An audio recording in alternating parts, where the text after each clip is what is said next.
외재적인 접근 방식이 되기 때문에 그렇다라는 이야기입니다. 무슨 말인지 아시겠습니까? 그래서 나머지와 다른 하나의 접근 방식을 찾아라. 이런 식으로 나오거나 시험 문제 나온다면 이게 이른바 또 아니면 보기 하나를 주고 보기에 대한 문학적 접근 방식과 유사한 것, 같은 것을 고르시오라는 그런 형태로서 시험 문제는 압축된다고 볼 수가 있겠습니다.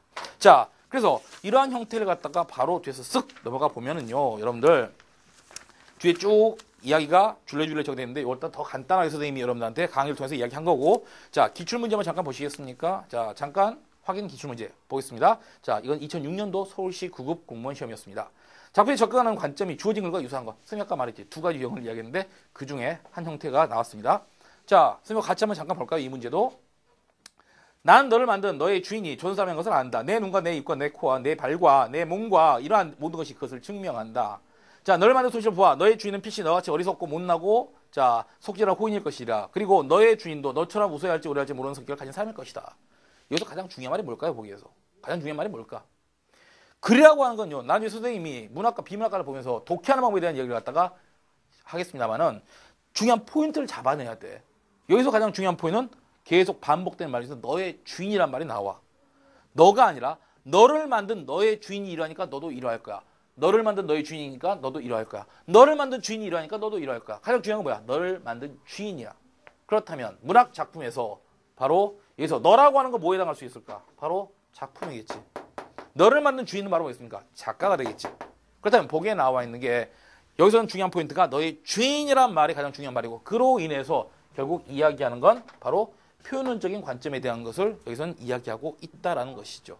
자, 그래서 표현론적 관점에 해당하는 말을 갖다가 답을 찾으시오라는 문제가 되겠는데요.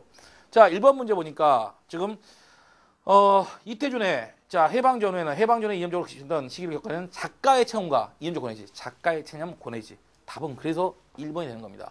선지도 무조건 잊지 마십시오. 중요한 포인트 뭐야? 작가의 체험과 고뇌. 요것 때문에 바로 답은 1번 되겠죠. 2번 같은 경우는 밑에 해설적으로 지금 나와 있지만 2번과 같은 경우에는 여러분 나와 있는 게 인물 사이의 대화가 제한되어 있다. 서술자의 설명적 서술이나 묘사에서 사건이 전개되고 있다. 라는 이야기는 여기서 나중에 소설 들어가서 여러분들 또 배우겠지만 서술자라든가 대화가 제한됐다. 이런 것은 작품 자체가 갖고 있는 특성을 이야기하는 거지. 시대라든가 작가라든가 독자 입장이 아니라 작품 자체가 내부적으로 그 자체가 갖고 있는 것에 대한 이야기니까 이게 바로 존재론, 절대론이 된다라는 것입니다. 아시겠죠? 그 다음에 3번과 같은 경우는 1970년대 이후란 말이 나왔지. 1970년대 이후. 자, 어떤 시대를 갖다가 구체로 명칭 갖다 제시하고 있다는 이야기는 뭐가 될까? 시대니까 뭐겠습니까? 바로 반영론이라는 이야기입니다. 역시 마찬가지로 네 번째 선택지에서 보고 있으면 자, 네 번째 선택지를 갖다가 보니까 우리에게 발견 태도가 무엇인지 진작에 묻는다. 우리에게 묻는다. 그러면 여기서 우리가 뭐가 돼 있어? 우리는 책을 읽고 받아들이는 독자가 되겠지. 아하, 독자가 어떻게 받아들이냐. 그래서 우리라는 말 때문에 사실은 4번 선지에서 뭐가 된다?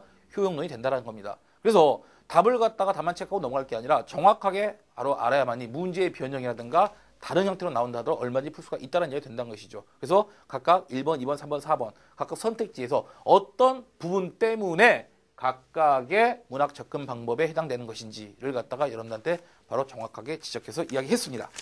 자, 여기까지 보고요.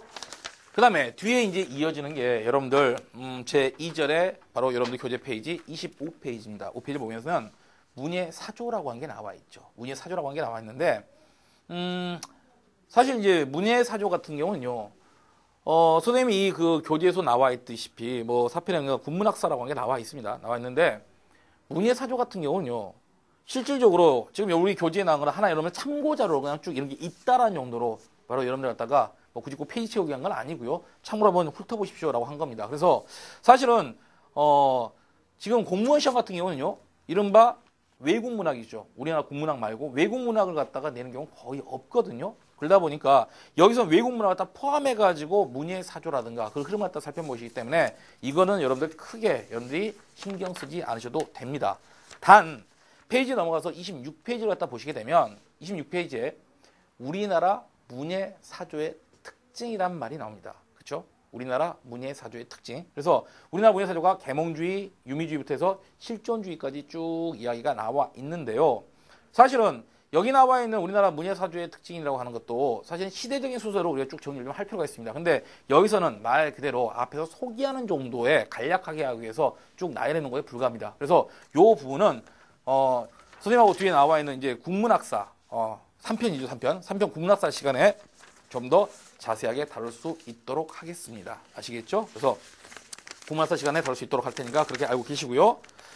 자, 그 다음에 뒤에 이어지는 게 사실 요 내용을 갖다가 지금 이번 강의 시간에 같이 포함을 할까 말까 지금 고민했는데 사실 이거 하면 좀 이야기 좀 길어지거든요. 시간이 길어지는데 자, 꼭 필요한 것들만 좀 잡아가지고 이것까지 한번 같이 한번 볼게요.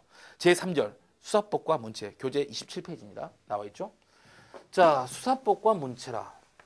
요거 딱 보고 있는 순간 여러분들이 그 전에 학교 다닐 때 이 수사법이라든가 여기 대해서는 기본기가 튼튼치 않다거나 안 했던 사람들이라고 한다면 그게 바로 뼈저리게 내가 안 했던 게 티가 나는 부분이 이 부분이 아닐까. 그때 내가 왜 안 했지? 그 다음에 그때 학교 다닐 때 이것만 하면 졸렸었는데 라고 하는 생각 여러분들 그 선입견 버리시기 바랍니다. 꼭 필요한 거 중요한 것들만 바로 골라서 이야기하겠습니다. 자, 수사법과 문체 보시죠.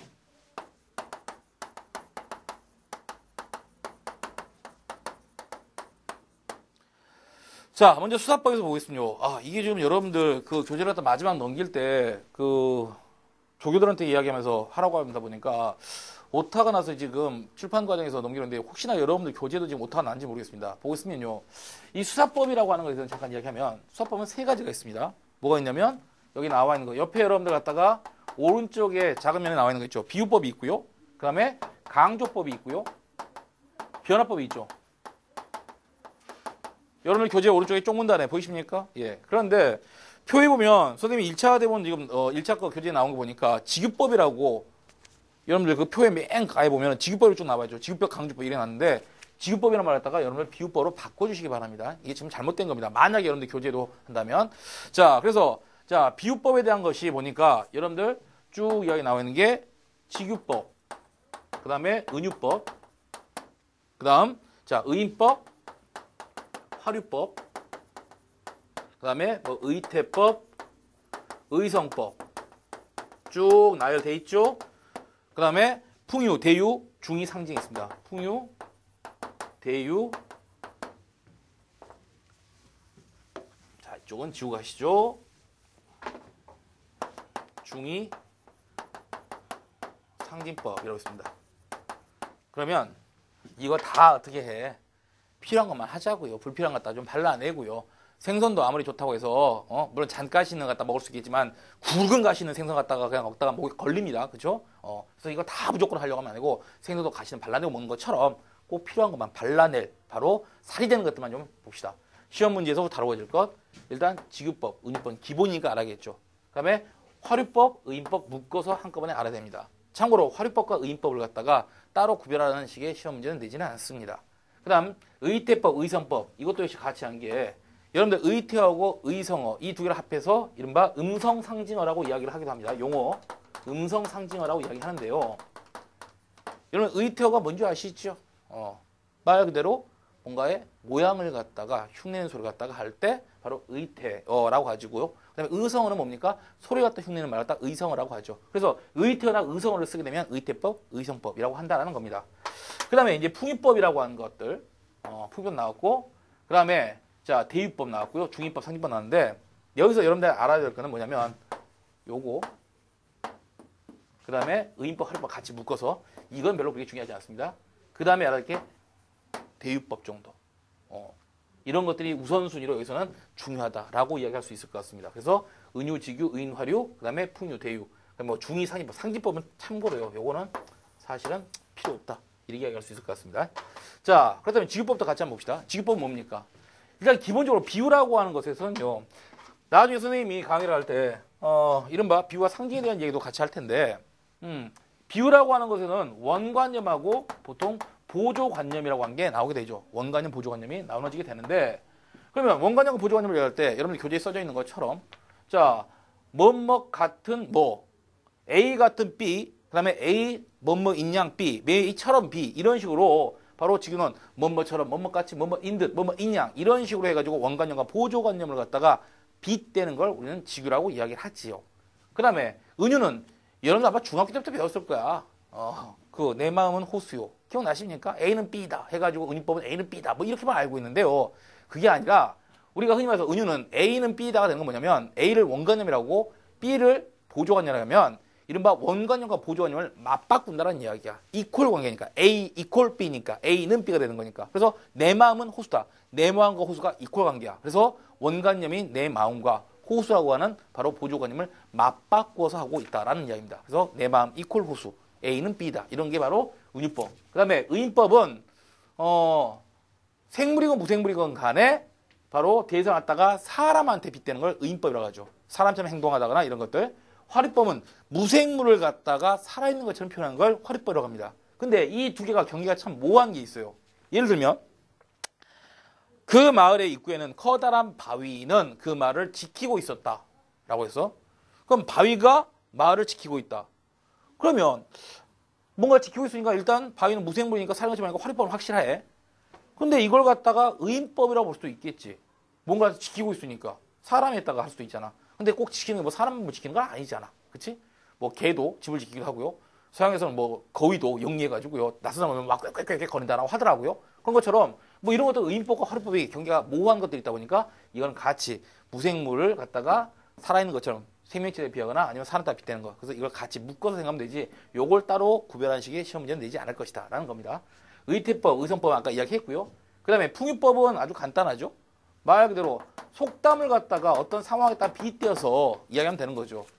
예를 들어서 여기도 얘도 나왔지만 좀 더 피부에 와닿는 예를 한번 들어봅시다. 어떤 여배우의 스캔들이 났어. 근데 그 배우가 평상시에 이미지가 좀 안 좋아.